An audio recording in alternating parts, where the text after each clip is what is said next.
Welcome to the Charity Matters podcast. Mr. Rogers' mother said, always look for the helpers. I'm Heidi Johnson, nonprofit founder, lifelong helper, and your host. I've been interviewing the helpers for a decade with my blog, and I'm so excited to finally be sharing these inspiring conversations with our new podcast. Join me as we learn the challenges and stories of innovators, entrepreneurs, and modern-day heroes who set out to solve the problems of humanity. Today, our guest is Nora Hanna, the Executive Director of Until There's a Cure. I'm excited to share her amazing journey and our inspiring conversation.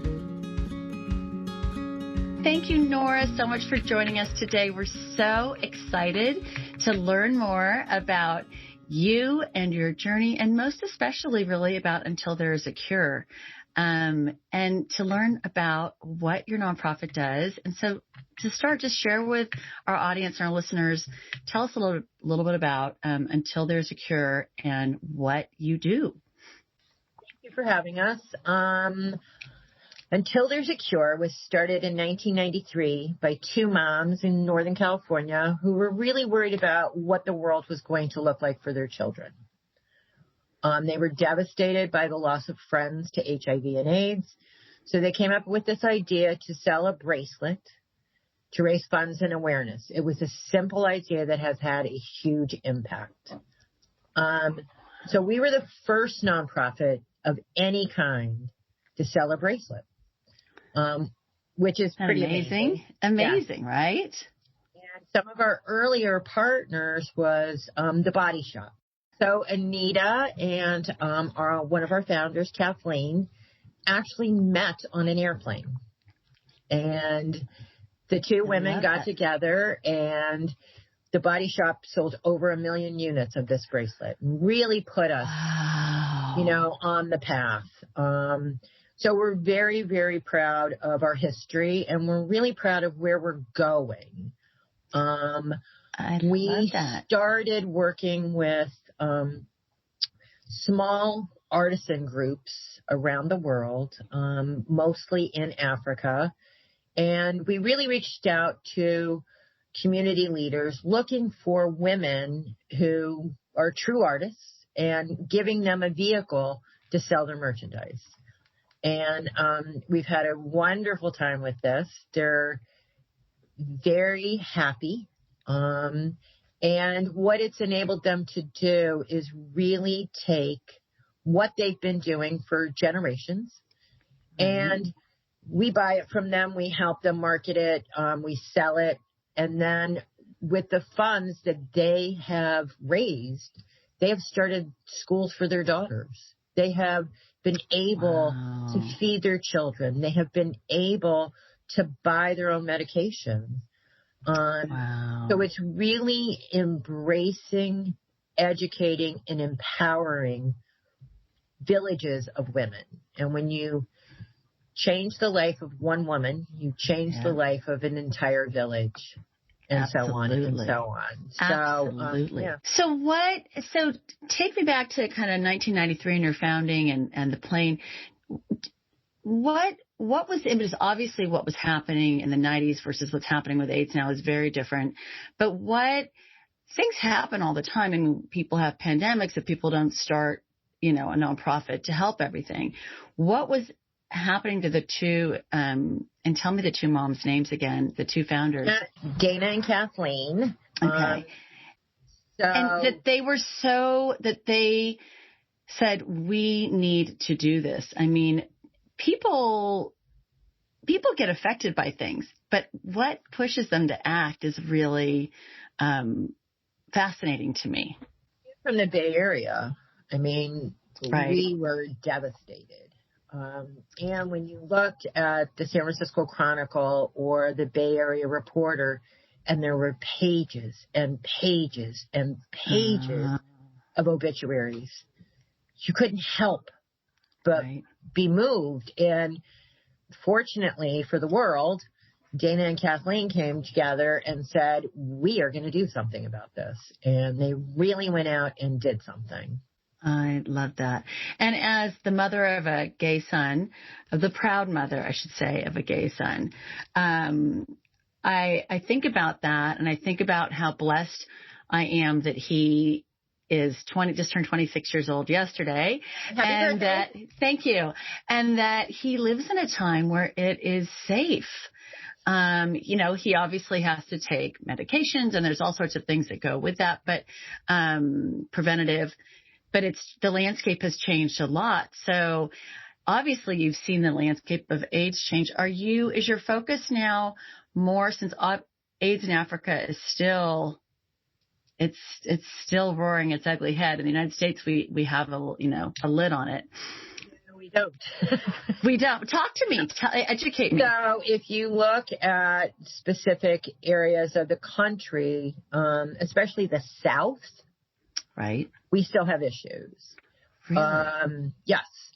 And because of the coronavirus and this pandemic, there have been interruptions in testing for HIV, interruptions in medications.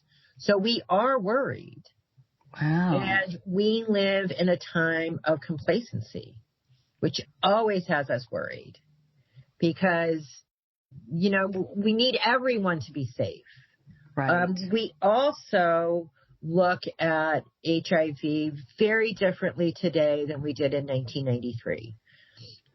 So in 2014, we started a very large internship program through Until There's a Cure. And we have a sister site. It's called How I Value Life, which is HIV Life. Okay. And we look at social injustices and the intersection of HIV. So your son is very blessed and lucky to have you as a parent. Not every young gay boy is. So there's a lot of runaways and they end up on the streets with survival sex mode as their only means of making money. That is putting them at risky behavior. Right. So we work with trying to reduce mass incarceration because that leads to putting someone at risk for HIV. We've worked in homeless camps where we go in and sit and listen and talk and hear people's stories and try to help them with what they need. We work with hygiene buses. So I'll take a group of interns and we'll go and we'll clean the showers after each client takes a shower. And just giving them some dignity back. And all of that leads to putting someone at risky behavior. So we're not done. There is a vaccine on the horizon. I believe that in my soul, but we are not done yet. And we need to keep talking about HIV, not as a scare tactic, but to really break down that stigma behind it. Right. Well, and I think it's interesting, so many people that I've interviewed over the years, when I asked them kind of like their dream for the organization, they said, that there's a cure. The dream is always that there's a cure. And in following AIDS in the decades, while there isn't a cure, we have seen such great progress. So, when these organizations start, nonprofit founders and people who are running nonprofits like yourself are, we're trying to solve the problems of humanity. And as you get closer to solving the problem, it's actually it's really exciting because you've actually seen progress and you're getting closer to actually, potentially not saying that you don't need to exist, but just saying that, that's pretty fantastic. Yes. And in 1993, when they actually named the foundation Until There's a Cure, a lot of backlash. People didn't want to talk about a cure. They wanted to talk about therapeutics to keep people alive.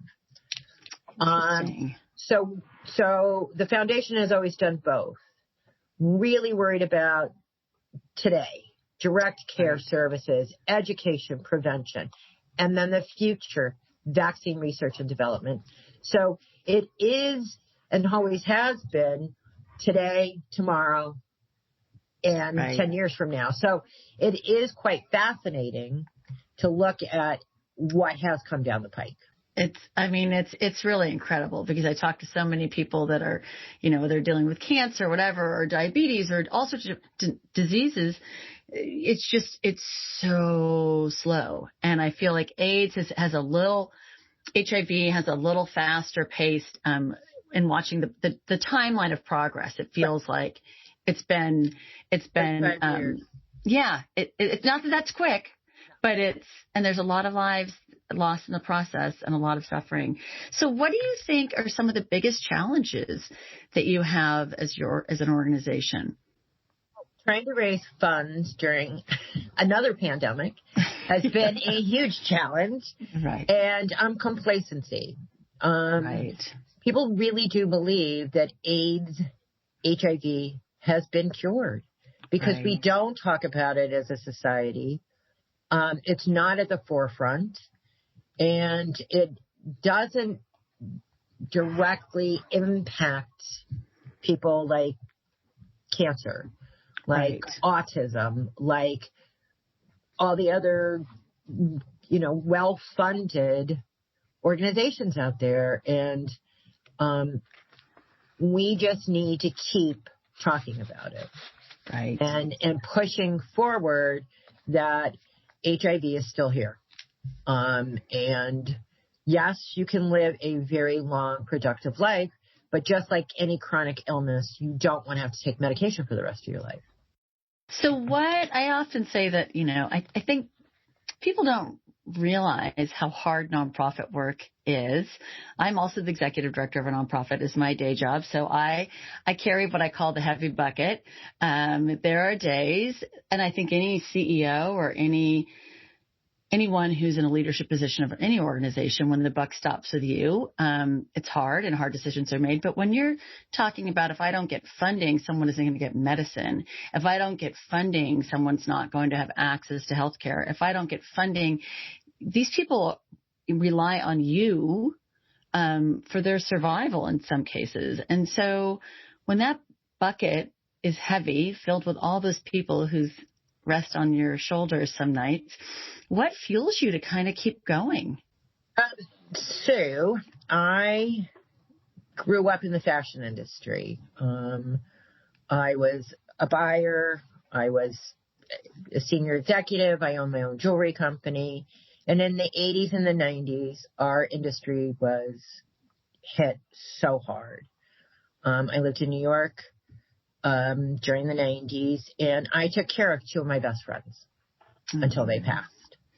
I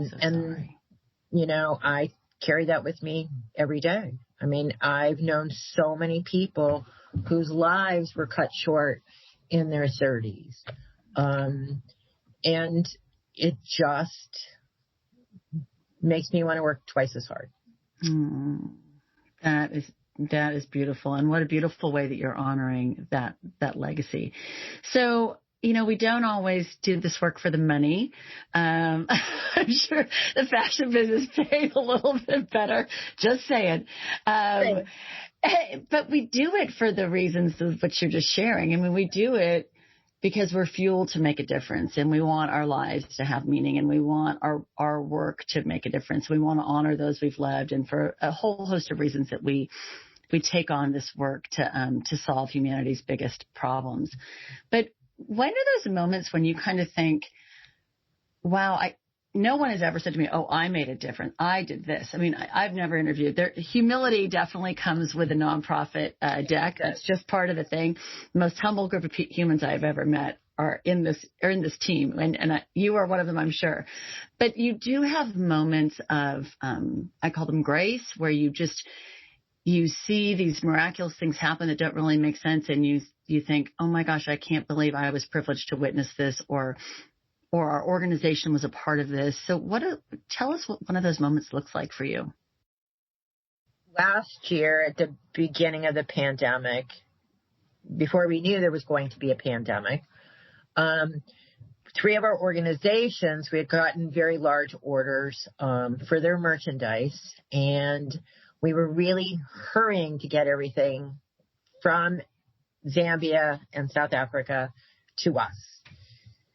And we got it then California went into the shutdown, so I had to come in, do the wires, then go home. And so it was a little chaotic, and I was very, very worried. I didn't know what to do next. So when I get like that, I go into my garden because it clears my head. And, I'm worried. And then I come in and I've received a couple of messages from our partners in South Africa thanking me for the money that it saved their entire village for 5 weeks. Oh. It allowed someone to, make dinner for their children. And that's like, you just look at that and then you have to say, I need to work twice as hard. Right. Because that's right. It really, and for them to reach out and send those to our organization, that's what makes us work twice as hard. Well, that's what I call payday. Like, that's when I feel like we get paid in humanity, and we get paid in witnessing human kindness and gratitude and those moments. When you think that in some way you had a hand in helping a village, not a person, but a village with so many people for 5 weeks. I mean, that was the big one. That's pretty special. So I have a love-hate word with the word impact because donors and foundations, people that support us, they want to know a return on investment. They want to know they're betting on the right horse. They want to know that we're moving the needle. They want to know, and as they should. And the good thing is they drive us to measure ourselves. They drive us to stop and really see where we're being successful. But sometimes it's hard to measure that moment, like taking care of a village for 5 weeks. It doesn't really work on a grant, or you can't measure that you just saved a village. You can't measure that. So if you're talking about your impact with Until There's a Cure, what do you like to say? And it doesn't have to be, it's not a grant answer. It's not a statistics number, but I think people kind of want to know what you guys have been able to do. Well, we have been able to, in the beginning, we gave the seed money to the International AIDS Vaccine Initiative, IAVI, which is one of the biggest. We have helped fund UCSF's AIDS Institute. We work with Food for Thought up in Sonoma, California, which has been feeding people living with HIV and AIDS for 30 years. We work closely with the San Francisco Giants. Every year there is an Until There's a Cure Day, which allows us to present our foundation to a packed stadium. Wow. And that's been going on since 1993. Wow. Yeah. So there are certain big chunks that you can look at and say, we did that. We also, because of our internship program, we've worked with over 100 high school and college children. And that's awesome. We have, a couple lawyers and a couple doctors and nurses and homeless advocates, and really have allowed a student to find their path and their passion. Oh, that's awesome. Because when they come in, I always say, HIV is my passion. It's mine. You need to find your passion. Is it, criminal justice reform? Is it epilepsy? Is it breast cancer? Find your passion, and whatever level you can, give back, whether it's volunteering once a year or going to work for an organization. Amen. And I think part of the reason that we have conversations like the one we're having right now is to share what you are saying about passion with everyone who's listening, because I think that people often think they don't have an ability. Oh, I don't have anything I can give, or what I do doesn't make a difference, or my little whatever. And it isn't always monetary, and everybody has something to give. And I think at the end of the day, we're all on this planet to serve one another. That's why we're here. So how do we do that? And I love that you're asking your interns to think about what that is for them. I think that's really special. I think that's fantastic. There's organizations like I've been working with for a very long time called Rebuild Together, where you go out in the community one day a year and you help, paint a school, paint a homeless shelter. And there's so many things that your city, your county does on a monthly, annual basis that you can get involved with. Absolutely. The need is so great. And I think one of the biggest challenges that people in my position feel sometimes is that we can never meet the need. There's always going to be more people that need something that we can't take care of. I mean, whether it's a village in Africa, whether it's someone in a shelter, in San Francisco or Los Angeles, there's always going to be more need. And so there are people out there listening that have a skill, a gift, time, whatever it is. They own a pizza parlor and they want to give pizza, to a group of volunteers that are building houses. I mean, on and on and on. There's just so many ways. And also I think people forget, since we're now in a time where we're trying to reconnect and create connection again in community after being locked up for, locked down, especially here in California for the past year, that it's a really great way to start just putting those tentacles out there to reach to other people. So, question for you. If you could dream any dream for if there's a cure, I mean, I'm guessing this is probably a pretty simple answer, but I'm just going to take a gander. What's the dream? What's the dream?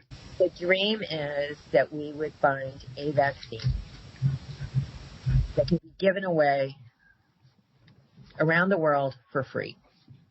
Wow. And we've watched it just happen. Now we're watching it happen, right? You're watching your script unfold in a different way. So I have to believe that your dream is really within grasp. I'm very hopeful. There's some amazing scientists out there, so I am extremely hopeful. Yeah, I am hopeful too. I really, I think we get a little numb to seeing vaccine drive-through lines and hearing ads or getting an email, we have the vaccine here, or come here and get the vaccine. And I think we've been so saturated with it for the past year that we probably haven't really taken globally a pause to say, this is a miracle. This is amazing that within a year this has happened and that the world has come together to do this. I mean, it really is a miracle. There's a lot of science behind that, and we are very fortunate. Do you have like a phrase or a motto or a life kind of thing that you like to live by, words you like to live by? Do you have like a catchphrase that you just kind of just to be kind. You don't know what someone's going through. Unless you've walked in somebody else's shoes, you don't know their life story. Right. And sometimes it's none of our business to know the story, but just be kind to one another. I could not agree more. And I end every episode with basically saying that exact same thing, because a little kindness really goes a very, very long way. So what life lessons have you learned since you've started all of this? I mean, there's got to be a lot of them, because we have, I will say, like a front row seat to humanity. We see the best, the worst. We see all of it, I think, in our roles sometimes. And there's lessons that come with all of that we're lucky enough to get in our work. What do you think are some that you've learned that you'd like to share with us? The biggest thing is people are genuinely good. No matter where you go, to be a conference with, doctors and nurses are the best, by the way. They are. I agree. Absolutely the best. And then people in a homeless camp, sitting and hearing their stories, and they're beautiful. And, there's not a lot of difference between us except for this person doesn't have a home and I'm fortunate enough to have a home. Right. And just keeping everything in perspective has been, coming from the fashion industry where, oh my God, I love your earrings. Whose are they? And that's a great dress. And oh my God, did you see the shoes? And now coming into, a completely different headset, but just everyone's the same. It really is. Everyone's the same. Everyone has hopes and dreams. Yep. And, to be a part of being able to witness some of this has been a true blessing. It really is, isn't it? I mean, I think that why this work is hard, I always feel so grateful that I get to do something that helps other people. I mean, it's a privilege. It's a privilege to be able to help people. And it's just, there's nothing better. And it's kind of addictive. I say it's kind of like a bad addiction because once you help one person, you just can't stop. You got to keep helping more. You can't get enough. You need to help as many as you can. So how do you think you've changed since starting all of this? Well, I don't worry about what shoes I'm wearing anymore. No, in all seriousness, I guess it's just, I've always wanted to give back on a bigger scale than I've done in my past. And this has given me the opportunity. This has really given me the opportunity to, feel part of something so much bigger than myself. And just to be grateful every day that I'm allowed to do this. Amen. So gratitude is the secret sauce. It is everything. Gratitude is really the whole thing to me. You cannot have joy without gratitude. It's just the best. So tell our listeners how we can support you, follow you, find you, buy bracelets, buy merch, whatever it is. You must have so many things that you do, the ways that we can get involved until there's a cure or what we can do. So give us a few ways that we can do that. So first you can go to our website, until.org. And you can learn more about who we are and what we do. You can buy a bracelet or several. We have handmade scarves and tote bags and masks, all made by these wonderful artisans in South Africa. We have little pocket elephants made in Zambia. And we have our original cups. You can donate. You can follow us on Instagram and Twitter at until.org or on Facebook. And then you can go to How I Value Life, HIVlife.org, and really learn about social injustices in the intersection of HIV and really see how the next generation, because that website was designed and is maintained by interns. And the girl that designed it was 16 when she did it. Wow. Everything's hand-drawn. All the backgrounds are her own paintings. And how the next generation sees HIV and AIDS. And it is, it's very inspiring to see how caring and aware our next generation is.